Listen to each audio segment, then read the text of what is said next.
안녕하세요. 반갑습니다. 오늘 우리에게 주시는 하나님의 말씀 같이 읽겠습니다. 창세기 37장 1절부터 11절입니다. 야곱은 자기 아버지가 몸붙여 살던 땅, 곧 가나안 땅에서 살았다. 야곱의 역사는 이러하다. 17살 된 소년 요셉이 아버지의 첩들인 빌하와 실바가 낳은 형들과 함께 양을 치는데 요셉은 형들의 허물을 아버지에게 일러 바치곤 하였다. 이스라엘은 늙음하게 요셉을 얻었으므로 다른 아들들보다 요셉을 더 사랑하여서 그에게 화려한 옷을 지어서 입혔다. 형들은 아버지가 그를 자기들보다 더 사랑하는 것을 보고서 요셉을 미워하며 그에게 말 한마디도 다정스럽게 하는 법이 없었다. 한 번은 요셉이 꿈을 꾸고서 그것을 형들에게 말한 일이 있는데 그 일이 있은 뒤로부터 형들은 그를 더욱더 미워하였다. 요셉이 형들에게 말하였다. 내가 꾼 꿈 이야기를 한번 들어보셔요. 우리가 밭에서 곡식단을 묶고 있었어요. 그런데 갑자기 내가 묶은 단이 우뚝 일어서고 형들의 단이 나의 단을 둘러서서 절을 하였어요. 형들이 그에게 말하였다. 내가 우리의 왕이라도 될성 싶으냐? 정말로 내가 우리를 다스릴 참이냐? 형들은 그의 꿈과 그가 한 말 때문에 그를 더욱더 미워하였다. 얼마 뒤에 그는 또 다른 꿈을 꾸고 그것을 형들에게 말하였다. 들어보셔요. 또 꿈을 꾸었어요. 이번에는 해와 달과 별 11개가 나에게 절을 했어요. 그가 아버지와 형들에게 이렇게 말할 때에 그의 아버지가 그를 꾸짖었다. 내가 꾼 그 꿈이 무엇이냐? 그래, 나하고 너의 어머니하고 너의 형들이 함께 너에게로 왔어. 땅에 엎드려서 너에게 절을 할 것이란 말이냐? 그의 형들은 그를 시기하였지만 아버지는 그 말을 마음에 두었다. 우리는 35장 마지막 부분과 36장을 건너뛰고 37장으로 바로 넘어왔습니다.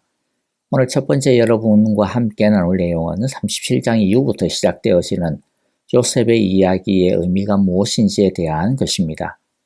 35장에는 계속되는 죽음의 이야기들과 수치스러운 가정사의 이야기들이 있었습니다. 야곱이 그렇게 사랑에 맞지 않는 라헬이 베냐민을 출산하면서 죽게 됩니다. 이제 가나안 땅에서 행복을 꿈꿔왔을 텐데 라헬은 너무나도 이른 나이에 세상을 떠납니다. 야곱의 상실감이 얼마나 컸을지 짐작이 됩니다. 이런 야곱의 쓴 마음에 비수를 꼽는 일이 또 발생을 합니다. 자신의 장남 르우벤이 자신의 아내인 빌하를 범하는 사건이 벌어지고 맙니다. 르우벤이 그러니까 자기의 작은 엄마뻘인 빌하를 범한 것이죠. 이게 강간을 한 것인지 아니면 둘이 눈이 맞아가지고 간통을 저지른 것인지 정확하지는 않습니다만은 야곱이 이 이야기를 듣고도 이 두 사람에게 특별한 어떤 다른 조치를 내리지 않는 것을 보면 후자가 좀 더 맞지 않을까 싶습니다. 야곱이 빌하에 대한 애정이 얼마나 되었는지 그런 것과는 별개로 이것은 야곱에게 엄청난 수치가 되는 일이었습니다. 일반 이방 세상에서도 수치스럽게 여길 일이 하나님의 집인 야곱의 집안에서 버젓이 행해지고 있었다라고 하는 이런 모습은요. 이 야곱의 집이 얼마나 죄로 인해 망가져 있는지, 죄가 얼마나 뿌리 깊은지를 보여주고 있습니다. 그리고 35장 마지막은 이삭의 죽음으로 마무리가 됩니다. 34장에서 나온 세겜에서의 디나의 강간 사건과 세겜에서의 학살, 그리고 35장에서 이어지는 일련의 사건은 야곱의 집안에 얼마나 어두움이 가득 차 있는지를 보여주기에 부족함이 없습니다. 이 죄를, 이 어두움을, 이 죽음과 같은 죄를 어떻게 씻어야 할까요? 야곱은 자기 집안에 만연한 이 죄의 뿌리를 어떻게 해결해야 될지 가늠을 하지를 못하고 있는 모습을 보입니다. 당시 가장에게 주어진 권한을 사용하여 죄를 지은 아들들을 벌을 내린다면 아마도 자기 아들들을 전부 죽이거나 쫓아내야 했을 것입니다. 그러나 차마 그러지는 못합니다. 그러면 도대체 이 집안을 삼키고 있는 이 죄를 어떻게 해야 바로 잡을 수 있을까요? 이어지는 37장부터의 요셉의 이야기는 바로 35장에서 해결하지 못하고 있는 야곱의 침묵과 신음에 대한 하나님의 해결책입니다. 요셉의 이야기는 단순히 나중에 대기근으로 인해 죽을 위기에 처한 야곱의 집안을 살리는 이야기가 아닙니다. 요셉의 이야기는 이 집안의 뿌리 깊은 죄를 해결하는 이야기입니다. 하나님께서 요셉을 이 집안의 구원자로 보내신 것입니다. 그래서 요셉은 나중에 형들의 입을 통해 자신들의 죄를 끄집어내게 만들고 회개하게 만듭니다. 이기적인 그들이 서로를 위해 희생하게 합니다. 머리를 숙일 줄 몰랐던 그들을 겸손하게 낮춥니다. 자, 그리고 36장은요, 에서의 족보가 나옵니다. 에서의 족보가 기록이 되는 이유가 뭘까요? 그것은 하나님의 구원에 관심을 보여주는 것입니다. 이스라엘에게는 일종의 영적인 부담과 책임을 주시기 위함이라고 생각합니다. 즉, 에서를 라이벌과 경쟁자로 또는 적으로 생각하지 말고 언젠가는 하나님 나라에 들어와야 되는 대상으로 생각하고 있어야 한다라고 하는 뜻이라고 생각합니다. 하나님의 구원에 관심은 온 세상을 향합니다. 이런 온 세상을 구원하시기를 원하시는 하나님의 계획이 잘 표현되는 것이 바로 요셉의 이야기입니다. 하나님은 온 세상을 위한 구원자로 요셉을 준비합니다. 그리고 그를 통해 기근으로 죽어가던 세상을 구원합니다. 야곱의 가족만 구원을 받은 것이 아닙니다. 이집트 사람들도 기근에서 구원을 받았고 주위에 있던 다른 나라 사람들도 구원을 얻게 됩니다. 하나님이 미리 구원하신 구원의 계획을 따라 구원을 얻게 된 것입니다. 자, 이제 본문의 내용을 좀 보도록 하겠습니다. 요셉의 이야기의 시작은 요셉의 꿈으로부터 시작합니다. 그만큼 요셉의 꿈은 중요한 의미를 지닙니다. 먼저 꿈을 꾼다는 것의 의미를 생각할 필요가 있습니다. 여기서 요셉이 꿈을 꾸는 것은 단순한 예지몽이 아닙니다. 구약 시절에 하나님이 계시를 전하실 때 다양한 방법으로 하나님께서 사용하시는데 그 중에 하나가 바로 꿈입니다. 자, 그런데 오해는 또 말아야 됩니다. 모든 꿈이 다 하나님의 계시란 말인가? 그런 거 아닙니다. 어떤 특별한 사람에게 어떤 특별한 때에 특별한 꿈을 꾸게 해주신다라는 것이죠. 그리고 이런 계시적인 꿈을 꾸는 사람은 하나님의 선지자로 쓰임을 받는 사람이었습니다. 그러니까 하나님의 계시적인 꿈을 꾸는 사람은 하나님의 저 사람을 통해 하나님께서 일하시를 꾸려고 하는구나 라고 하는 것들을 알게 되는 것이죠. 그러니까 요셉이 이런 꿈을 꾸었다는 것은 하나님이 요셉을 야곱의 집안의 선지자로 세우시겠다라고 하는 의미입니다. 야곱이 태몽을 통해 이삭의 집안의 선지자로 제사장으로 세움을 받았던 것처럼 하나님이 요셉을 다른 10명의 형들을 제쳐두고 이 집안의 영적 축복의 후계자로 세우심을 뜻하는 것입니다. 야곱의 아들들도 이런 의미에 대해서 알고 있었을 겁니다. 하지만 야곱의 아들들은 인정하기를 거부합니다. 이런 꿈을 꾸고 그 꿈을 말하는 야곱을 무시하고 혼내킵니다. 이들도 이 꿈이 어떤 메시지를 가지고 있는 꿈인지 하나님께서 전하는 메시지가 어떤 것인지 정확히는 몰라도 대충 이것은 그냥 보통 꿈이 아니겠구나 라고 하는 것을 느꼈을 것입니다. 하지만 이들은 야곱을 인정하려 들지 않았습니다. 오히려 미워합니다. 이것은 바로 이들이 하나님의 말씀에 대해 어떠한 태도를 가지고 있는지를 잘 보여주고 있는 모습입니다. 반면에 야곱은 요셉이 함부로 꿈을 가지고 교만하지 못하도록 경계합니다. 그러나 야곱은 요셉의 꿈을 마음에 깊이 새깁니다. 야곱이 요셉이 꿈을 말하는 것에 대해 경계하고 나무란 것은 요셉이 나대지 못하도록 교만하지 못하도록 경계시킨 것입니다. 하나님의 말씀 앞에서는 전하는 사람이나 받는 사람이나 겸손해야 합니다. 하나님의 말씀은 모든 사람에게 주시는 것이기 때문입니다. 전하는 사람은 전하도록 먼저 그냥 하나님의 말씀을 받은 것일 뿐입니다. 오히려 먼저 하나님의 말씀을 받은 사람은 자신이 먼저 그 말씀 앞에 서야 합니다. 자신이 누구보다도 먼저 그 말씀의 대상자가 되어야 합니다. 자신이 먼저 그 말씀에 헌신해야 되고 먼저 그 말씀대로 살아내야 하는 책임이 있는 것입니다. 그래서 야곱은 요셉이 하나님께로부터 받은 말씀을 어떻게 대해야 하는지를 가르쳐 주고 있는 겁니다.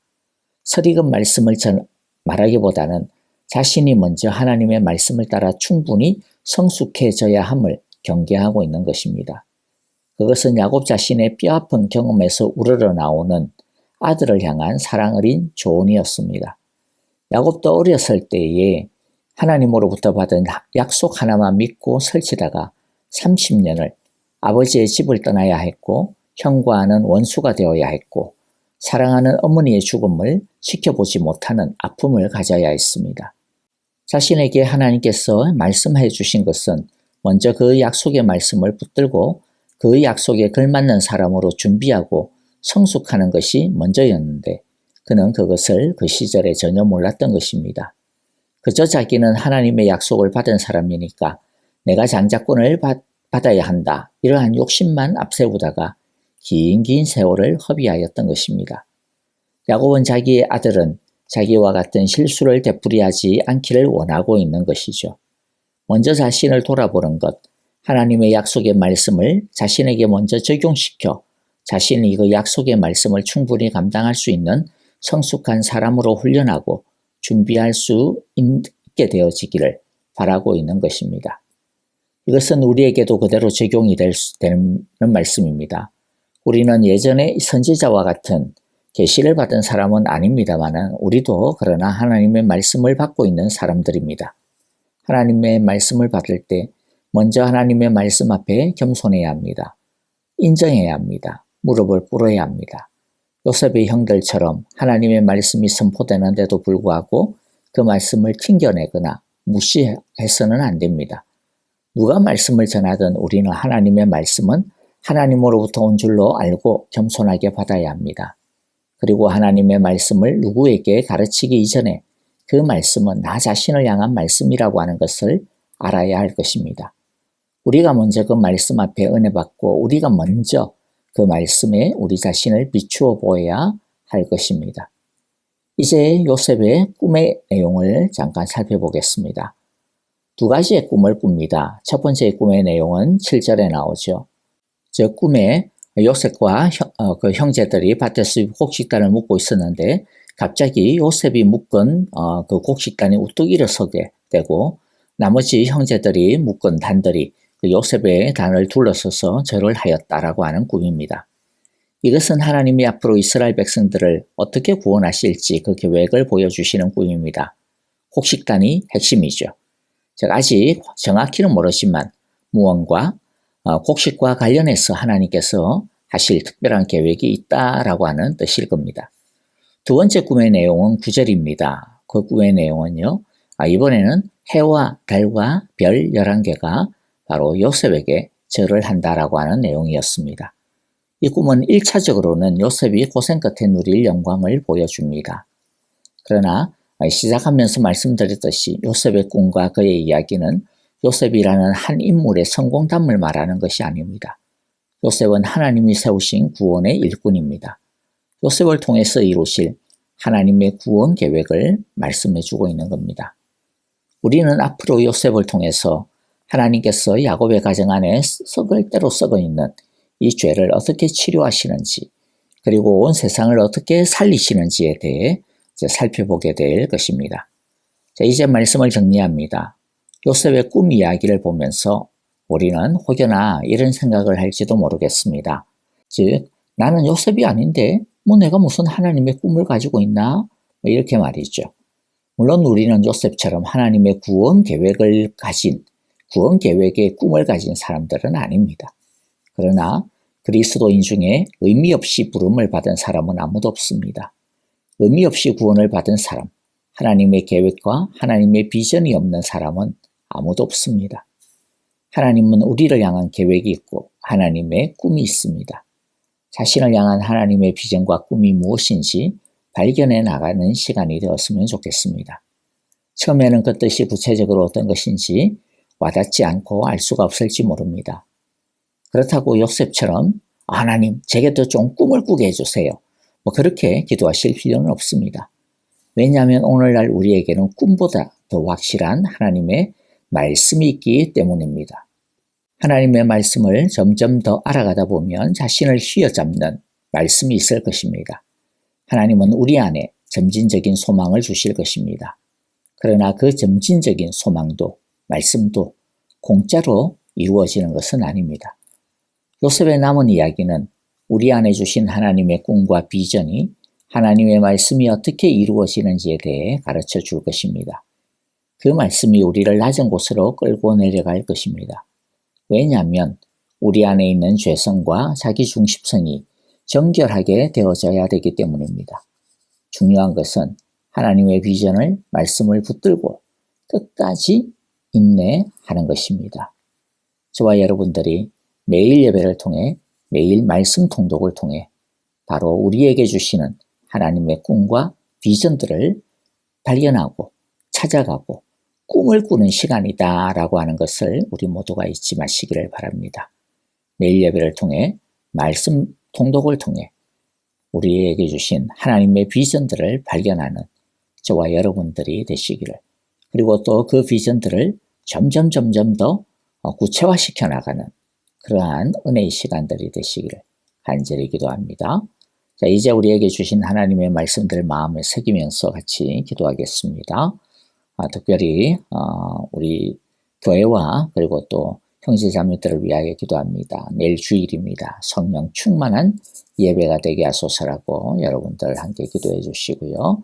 또 우리 방사선 치료받고 계시는 이진구 집사님, 이시하여서 아프신 성도님들, 연로하신 성도님들을 위해서 기도해 주시고, 목장 식구들을 위해서 기도해 주시고요. 또 우크라이나의 전쟁의 평화를 위하여, 또 IT의 혼란함들이 잘 수습되기를, 이와 같은 제목들 중심으로 또 각 목장의 선교사님들 위하여 우리 이 시간 함께 기도하겠습니다.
주님 약속하신 말씀이